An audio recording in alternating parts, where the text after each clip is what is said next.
Parties finally got the involved folks that were looking at that finally had some breakthroughs, last night and this morning that got that up. But at this particular point, I don't see that as in the context that it's in as something that is pressing enough at this point to consider for a special. Yeah, Colonel. But to follow up on Phil's question about urgency, when you had your news conference in front of the governor's mansion, when you announced the efforts on the nuclear power plant, you said that if we didn't do this, some other state would, and the permits would go there, and the plants would go there, and we'd be buying expensive energy from them. And that was an argument that was repeated when the bill was presented legislatively. When does that window of opportunity close?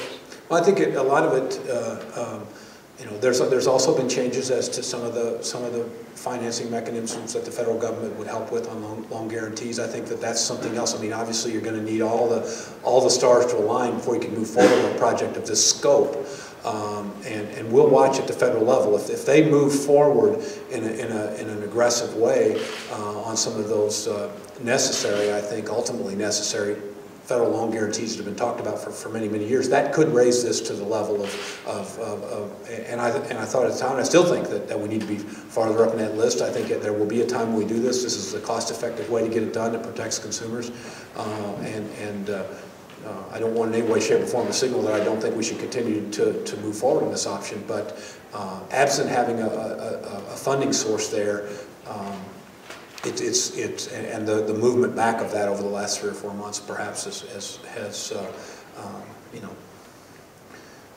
lessened the pressure a little bit, although I think it's an important thing that we should move forward. This is the second year we've been at this. I mean, the first year was an attempt to have, in essence, a complete CWIP repeal, which obviously I was not